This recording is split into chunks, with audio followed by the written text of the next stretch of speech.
You're listening to the Exit Masters podcast, brought to you by Blockstation. On this episode of Exit Masters, we welcome Jeff Stewart, Managing Director at GPO Fund. Based in New York City and working with co-investors globally, GPO Fund leverages its extensive technical, operational, and cross-border expertise to help companies scale. Jeff began his career as a management consultant at Ernst & Young's technology practice, advising global 1,000 financial institutions and exchanges, and has founded numerous venture-backed companies, including 2 recognized Inc. 500 lists of the fastest-growing companies. In 2014, Jeff's fintech startup was recognized by the World Economic Forum as a technology pioneer, and that same year, he was recognized as Entrepreneur of the Year.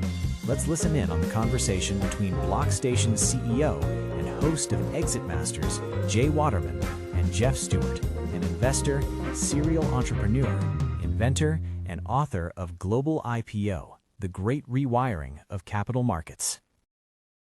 Hey, Jeff, how are you? Thank you very much for joining us on the podcast. We had a few conversations before on exits, and we share a lot of the same perspectives on where the market is going, where it should be. Why don't you share a little bit of your backstory and how you got to where you are today? Sure. Always wanted to start businesses, even as a little kid. But my first real business out of college was sort of caught the internet wave 1.0. And back then, companies went public. It was, as we dealt with venture capitalists, they'd say, A, B, C rounds are good, D is for dead. And then, we merged that company. That company went public, doing essentially internet consulting and systems. My second company grew just as fast, but it was after the internet bubble, and the markets had drastically changed, and essentially the U.S. became a mega cap market. That company is, Mimeo is still alive today, and we do tens of millions of dollars of revenue. It's a global operation, but it's still not public. And that left a lasting impact on me in the multiple companies I had started since then, all technology businesses. It struck me that the U.S. market had really become a mega cap market, and that going public earlier had shifted. And we realized that just as the talent market had gone global, and just as the consumers market has gone global, the investor market had also gone global. So in 2018, we decided to launch a fund to back founders that are building important businesses, with the idea that we could help them in 2 ways. One is accelerate in new jurisdictions, because we had been operating and expanding globally. And the second is accessing global capital. Our playbook is you go public and then you become a Decacorn as a public company. And we think that that's coming back again, which is the reason I wrote a book called The Global IPO, which is about this playbook of going public earlier in your life cycle and then growing as a public company, kind of like Oracle did, or the way Shopify did, or the way Adobe did. You now can go public once again earlier in your life cycle, and we're a big advocate for the right type of founder and the right type of company. We're a big advocate for that. Investors, they're concerned if their startup it goes public early, they're worried about the price manipulation on the market. They're worried about not being able to sell at a reasonable price because the market's kind of eating them up. What's your perspective on that? Everyone looks at Facebook with $1 trillion plus valuation, and sub-second, their settlement is measured in fractions of a second. You're not going to get that. You're not going to get that if you're a private company, and you're not going to get that if you're not $1 trillion company. So, people say, oh, there's less liquidity if you're a $1 billion or a $900 million listed company. And the reality is like, no, the liquidity's there. If you have agency as a founder and you build relationships with institutions, you may not have high daily trading volume, but you call up your banker and you say, I want to do a big raise, or there's a big block trade. That'll happen. Globally, so much money looking to get into high quality companies. If you go public in a way that you're building long-term relationships with institutional capital, you have this sort of evergreen patient capital that's way bigger than the private markets. And I'm not saying bigger than venture capital. I'm saying all of private equity is a fraction of the size of the public markets. Yeah, that's the exciting stuff for me. You've had a couple exits yourself. What is it that brought you to where you are today, thinking companies need to go public earlier? Was there some pain? Was there some excitement? Like what is some of the stories that kind of created that foundation of the global IPO book and your GPO fund in the direction you're going? I got my first stock when I was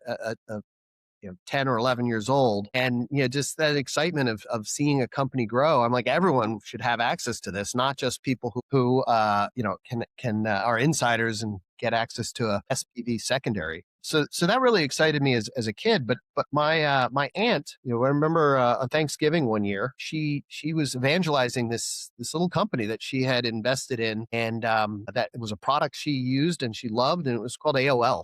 And she put $10,000 in that, and that became worth $1.7 million when they merged with Time Warner. She was a school teacher. So to me, that finding those exciting companies while they're young, shouldn't just be for a small set of venture capitalists. You build a more robust capital structure and a more robust economy, better allocation of resources when it's more inclusive. More institutions from more parts of the world, more types of investors. And no market offers the level of diversity you see with the public markets. And I think another thing that had a big impact was when I was a management consultant, we did diligence on the Series C round of this startup called BlackRock. And I got to see it run, and we didn't get to use our usual consulting playbook of finding problems and then getting hired to fix them because it was just really, really well run. Well, a couple of years later, it went public. I got access to IPO shares because I was the CEO of a company that was considering going public. That's how it worked back then. And I got shares at $14. That's trading, $900 today. People get excited about Facebook. Facebook, it was $40 billion company when it went public. The most you'd make today, it's worth, closer to 2 trillion than 1 trillion. You would have made like 16 times your money. Meanwhile, if you went into Oracle, which went public at about $250 million valuation, you would have made 2,200 times your money. So you only need one Oracle or one Adobe.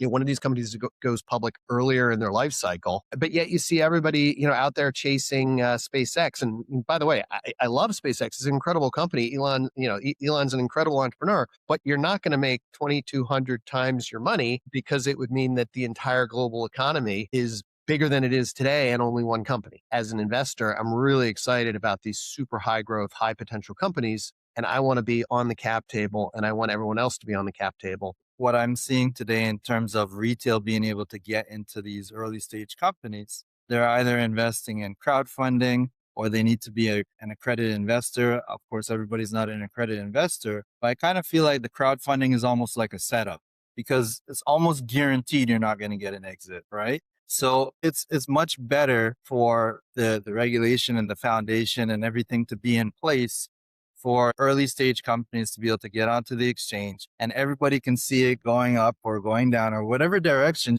But that's what it should be. Everybody should be able to see the journey of exactly what's happening. It's transparent. And ideally there's, minimal or no manipulation going on at the same time. Yeah. Well, I'm a big fan of One Up on Wall Street. The book, I think it was written in 1985, but the idea that a man on the street can beat a professional investor. I think it still happens today. They understand the business, and a lot of times they understand the business better than a professional investor. I think it's important to have a diverse set of investors, including small investors. But small investors also matter because they comment, their feedback, their chatter. We see big institutions looking at that to try to identify signal. So it's just more content for the professionals. So we want everyone to have access, especially around pricing of an IPO. There are more eyes looking at something means better pricing. Better pricing means less value destruction to early shareholders and to founders by having that IPO price be closer to the price 5 days later, 10 days later, even 2 months later. The market sentiment is often one of the key drivers of where things go in a particular direction on the market. And retail, their feedback, whatever they're saying online, especially now with social media, etc., obviously a very important part of that. As an investor, have you ever invested in a company and then you ended up not being able to get an exit, even though it might have been a great company because they never went public? Or you did invest in companies that went public early. Have you had any experiences that validate, your theory in terms of companies going public early? One interesting story is I was an early shareholder in Airbnb. But I was not, at the time, I was an angel, not a venture capitalist. And I had no visibility into what was going on. And, they raised massive amounts of money after I became a shareholder. So I know the company was worth billions. I had no idea whether I was going to see a penny. And it wasn't until after the IPO before I knew whether that investment was worth my time and energy. That's very frustrating to have that sort of, lack of transparency, lack of an ability to recirculate capital. And, it worked out fine. But there's also the stories of companies where we had an exit of a private company and we became a shareholder through a merger, and the acquirer wanted to give us common stock. And we said, no, we're only going to take preferred stock. Well, when that company went on to be bought by Oracle, the common shareholders got 52 cents per share. And the preferred, which is what we got $4.50. And the option strike price was 53 cents. So essentially, everyone lower on the cap table, this was a respectable sale to Oracle, but everyone on the cap table below us, essentially got nothing. And I think that that's really unfortunate, because if that same company had gone public, there would have been a much more equitable for all the other investors and management. But more important is, as an independent company, it could have continued to grow. As opposed to being a subdivision of Oracle, where it's really hard to tell whether that's part of the reason that Oracle's worth what it is today. So from a fund perspective, a lot of venture funds, they want to get preferred shares and they want to be positioned to protect themselves exactly for the reasons that you just said. But from the perspective of companies going public earlier, how does that change the perspective from the venture capital investing? All right. We want preferred stock, and we want to get all the protections a venture capitalist would expect. The difference is, and I think one of the reasons we get such great deal flow, is that we're saying, great, but we want to move this into the public market. And when that happens, we're all going to move to common. And so we are aligned with the founder. And our business model is, let's appreciate this equity. We're all in this together to make this equity more valuable. And let's make sure that when we do sell, because sooner or later we're going to sell, that there are big global institutions that are going to want to buy our stock. And then if the founder wants to raise more money because they want to do a pocket acquisition, or they've figured out some new technology they want to invest in, that the capital market is there to support them. So that's very different than a fund that says, stay private forever. Why not? And for big funds, 2 and 20 on billions of dollars is an attractive business model for the venture capitalists. Let's talk a little bit about your book, Global IPO. What's the main purpose of that book? Who's the audience for that? The book is really designed for founders who want to build Decacorns to help them use the public market to accelerate their growth and their international expansion. The second audience is investors. Investors that that can identify public high growth companies. We want to give them sort of an under the covers look of these high growth companies, so that they don't have to wait till it's in the index and massive. They benefit from that growth and from that bump up that you get around index inclusion, and to really evaluate these high growth companies. These are companies that are growing and changing and dominating industries. Hopefully give you some insight into the perspective of the founders. You mentioned this word Decacorn. We've all heard unicorn. So what is a Decacorn? A Decacorn is $10 billion and up, and a Centacorn is $100 million and up. The public markets can be an incredible accelerant for becoming a company worth 10 billion or 100 billion. It can provide a flexibility for additional capital that can be done quickly and opportunistically. It provides a higher profile and credibility. I was talking to the team at Raspberry Pi.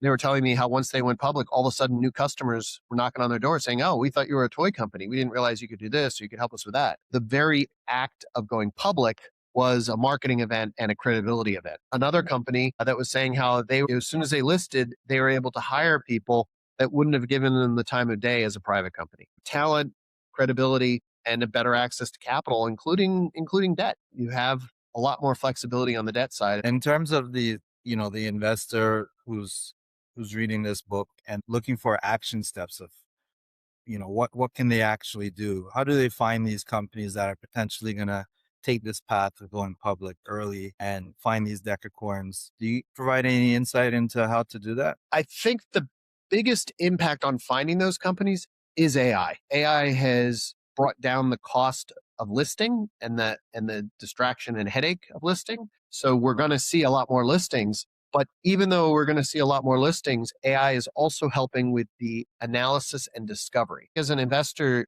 you can now marshal incredible resources to find new issuance, relatively newly listed companies that fit your criteria. You don't have to invest at the IPO to make lots of money on a high growing company. Well, assuming also if an investor invests as an LP and GPO fund, that they would be kind of aligned with that same frame of mind, right?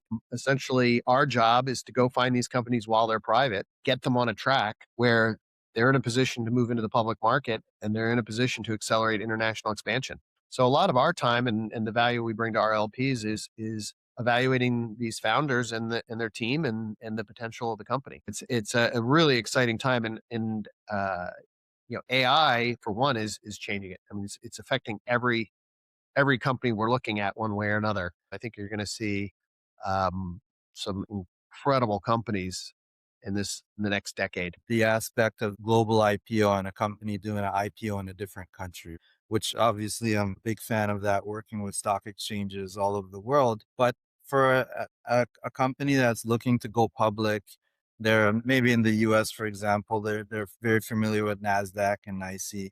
They're too small for those type of stock exchanges. How do they pick the right international exchange, or how do they make that decision in terms of where they're going? I think perhaps more important than which exchange, I think it's designing a global investor base. So even if you're going public in the US or you're going public in Canada or you're going public in the UK or Australia or Hong Kong, wherever it is, you want to make sure that the bankers are involved from all over the world, and that you're targeting investors as part of the book build, but also that you're starting to build those relationships for long-term access to capital. An IPO is not an exit.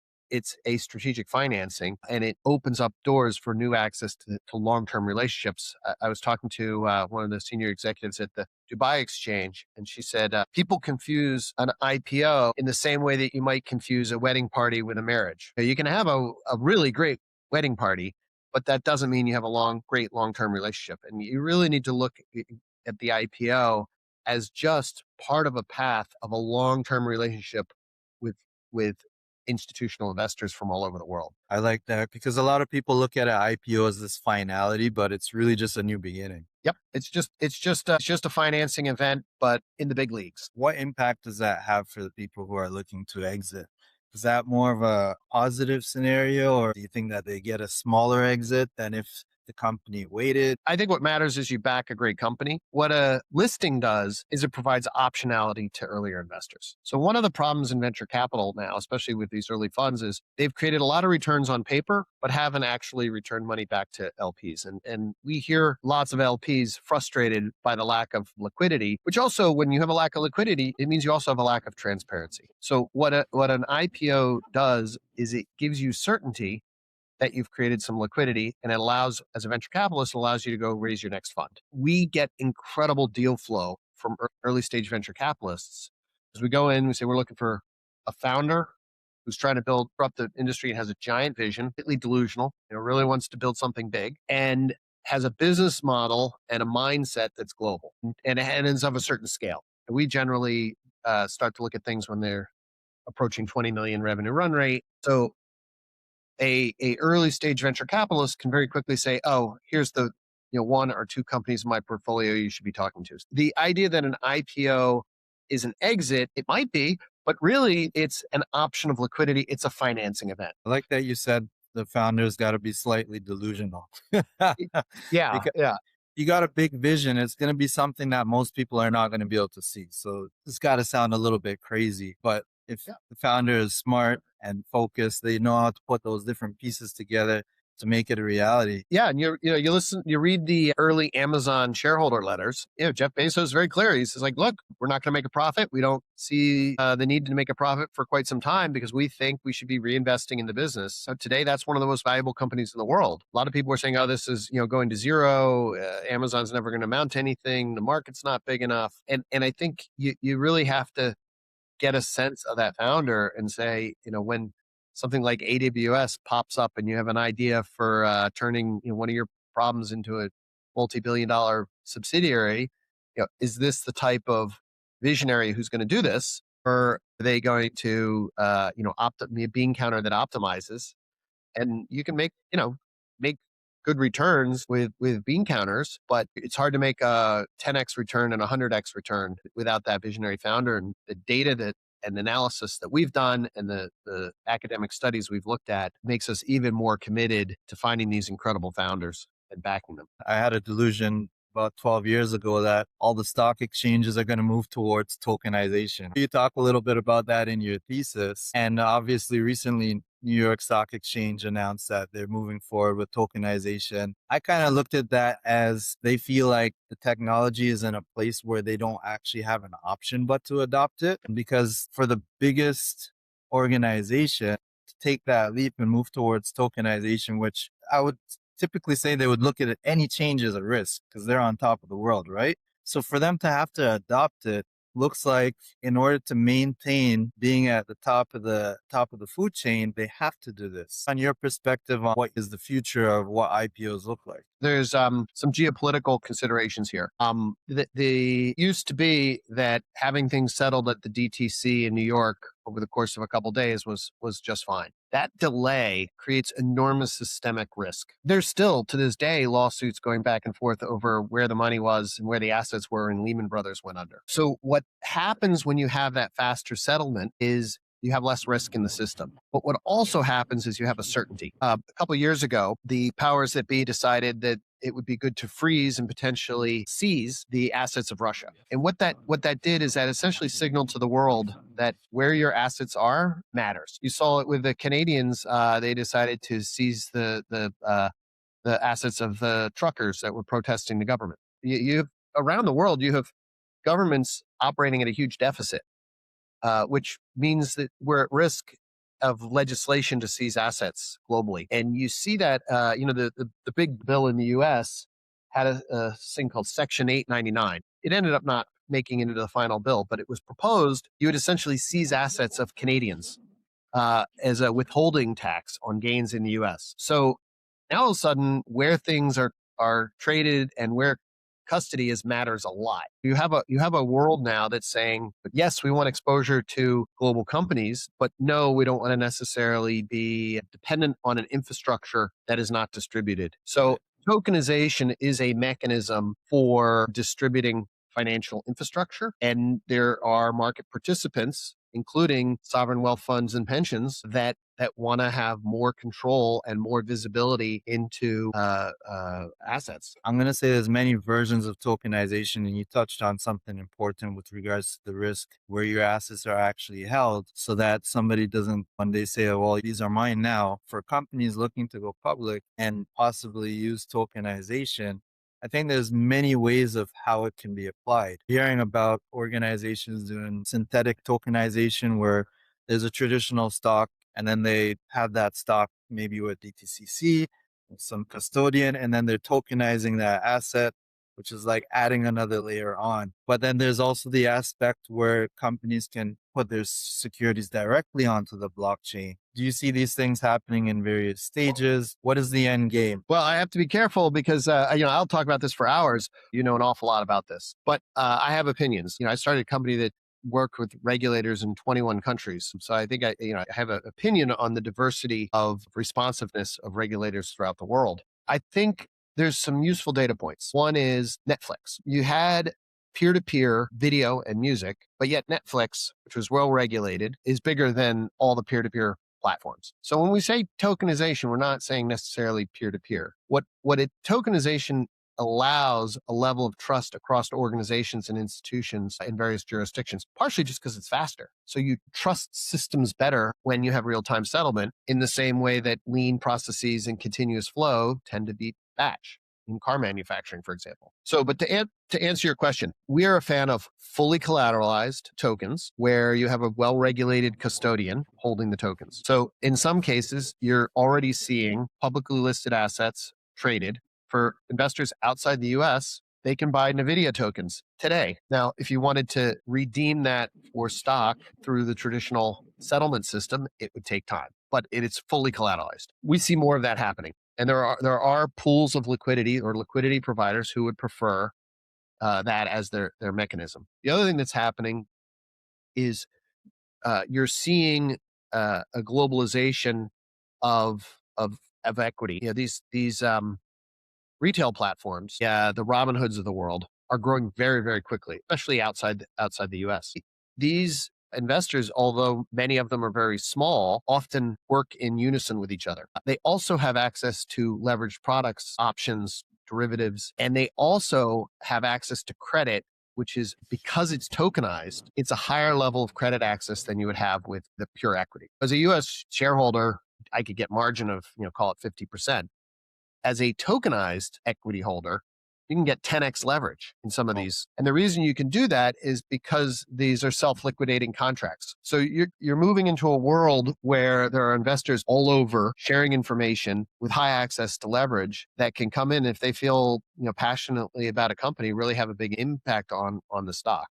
That's an interesting perspective. So self-liquidating contracts, that means somebody can go in more heavily if they really have the passion and the belief in whatever that thing is. From the opposite perspective, if somebody really believes that this thing is going to tank, in the traditional markets, you have the naked short selling, but with tokenization, you can't sell a token that doesn't exist. What's going to happen when stock exchanges move towards tokenization? Do you think that they're going to utilize it in a way that's going to eliminate the naked short selling, or do you think there's going to be some roundabout in order to still allow that to happen? In theory, you should have less naked shorts because you have faster settlement. At the end of the day, I think there are market participants who have enough access to credit and a big enough reputation that they can essentially sell a contract to deliver later. Now, the good news is that a short seller is actually, another way to look at them, is a highly motivated buyer down the road. So I think it's just part of the market. I would be surprised if you didn't see private companies behaving more like public companies because of tokenization. The legacy non-tokenized market is so big, it's certainly not going anywhere. I think what you'll see is you'll start to see traditional issuances, traditional shares, and a subset tokenized. Second, I think you'll see secondary offerings that are pure tokenized offerings. And then third, I think eventually you'll see, and it might be some of the smaller, more innovative, nimble exchanges, you'll eventually see traditional IPOs where everything is tokenized, or it's tokenized first. The other thing to remember is half the capital in the public markets is passive.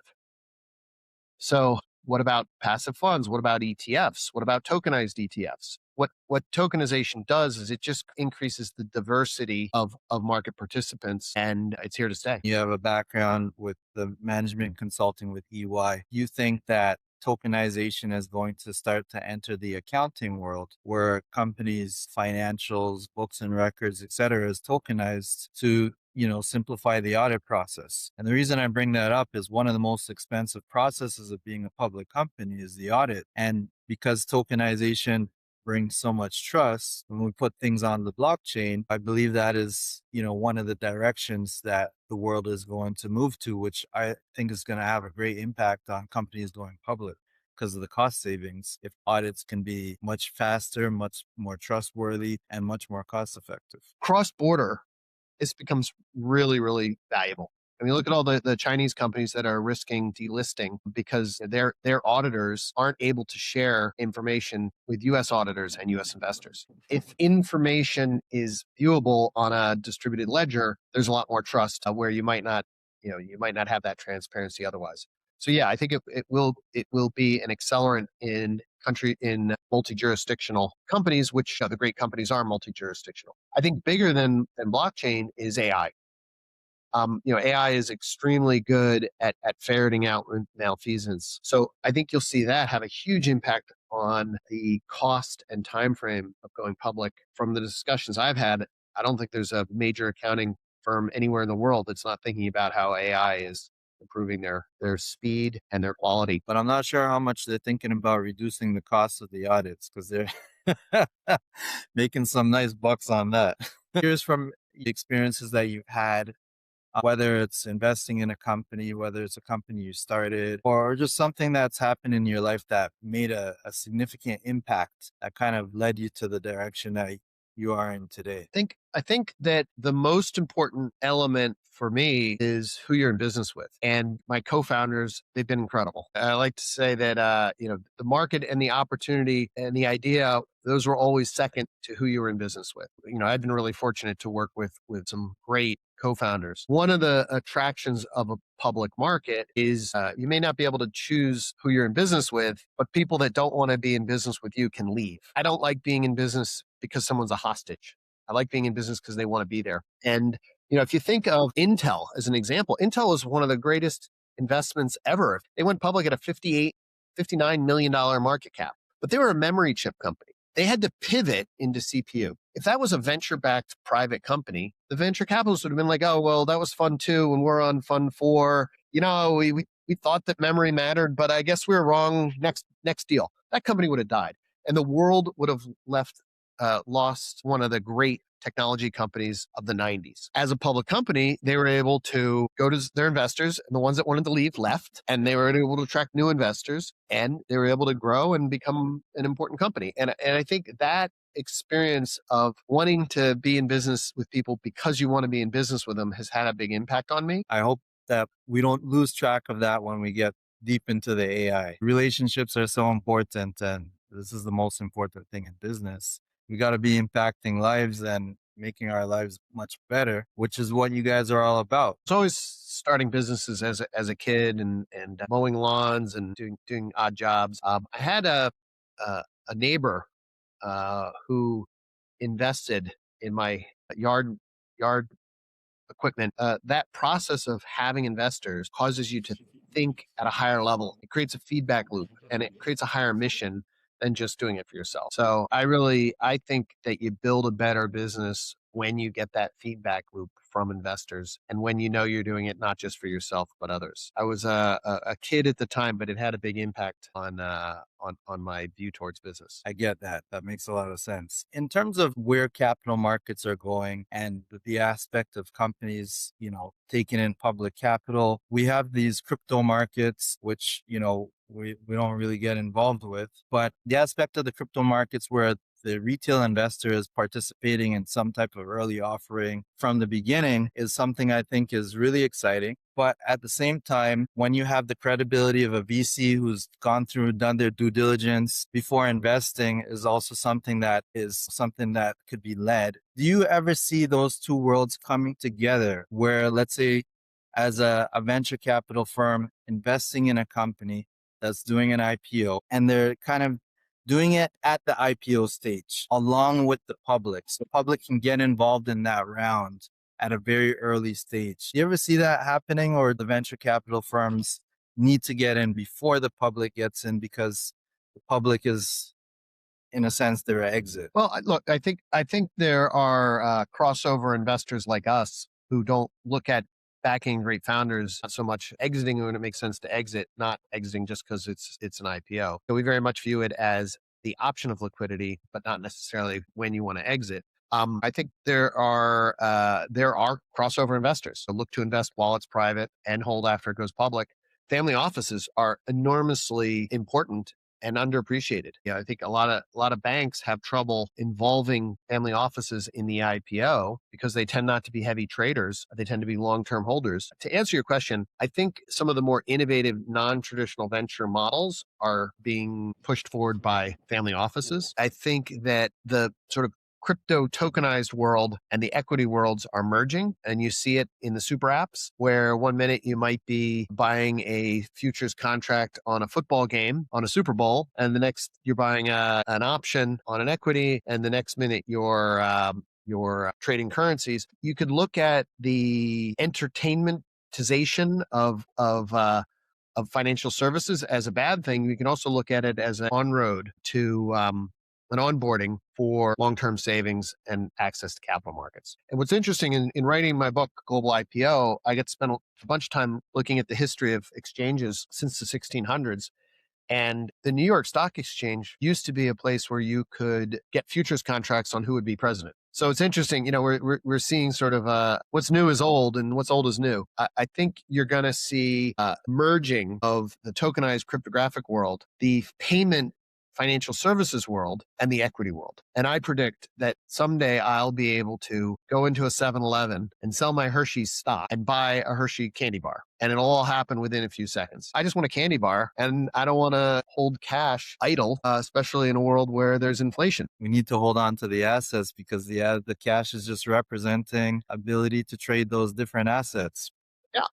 But it's a friction. A world where you have a 24-hour market and AI participants and human participants in the market. Why can't I sell my Hershey stock and buy a Hershey bar in a few seconds? And that's what we're moving towards. And these artificial barriers of payment, crypto, and equities are going to fade away over time. Yeah, it's definitely dissolving. You were talking about this prediction market, like, back in the days, predict the president and have a futures contract on that. I was seeing a lot of this activity with regards to almost like the betting markets is merging with the securities world. How this is even allowed? Because I was thinking that the betting world is completely separately regulated, and you have your betting world, for example, sports betting. But I go into my Interactive Brokers account, and it seems like I can bet on these type of events, including sporting activities.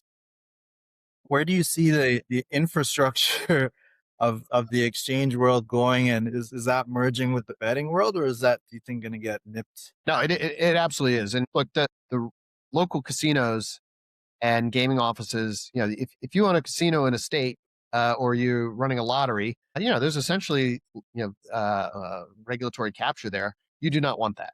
But the reality is that it's happening globally anyway. So the internet does not really care what the rule is in New Jersey if you're in Indonesia and your counterparty is in Canada. But these are contracts that are traded, and the ruling came out that this is essentially a futures contract and should be regulated at the national level. So you're gonna see more and more of that. It is interesting to see that the innovation is coming from companies like Robinhood, where they care a lot about easy interfaces. I think the important thing is that the consumer is benefiting from competition. But there are important risk management elements coming out of this. And I think that it is proven to provide better insight into what might happen than polls, certainly faster than a poll. IPO fund is looking to invest in great companies that are making a massive impact, a little bit delusional. Do you have a criteria or a specific type of organization that you look for? So anybody who's listening? We invested the growth stage. So we're generally looking for venture-backed companies that have product market fit. They generally have over 20 million in revenue. They have a product that makes sense globally. So that means that it's something that you can have customers from multiple jurisdictions, but also it's a business model that makes sense to investors in other jurisdictions. And most important is the founder or the founding team. Can they attract great talent? Do they have a vision that's way bigger than what they are today? And we want to back those visionary founders. We want to help connect them with the evergreen capital of the public market. We want to invest 12 to 36 months before the company could go public, so that there's time there where we can add real value in helping them accelerate growth. On the international side, we were very deliberate to have our LP base be global. We have a website, easy to find, GPO fund. The book is Global IPO, and easy to find. Awesome. So anybody who's looking to connect with you will go to gpofund.com, and the book is globalipobook.com. Exactly. Perfect. Jeff, it's been an amazing conversation. I always enjoy talking to you. Appreciate you jumping on the show. Thank you for all the insights that you shared with us, and I look forward to continuing the conversation. My pleasure. Thank you.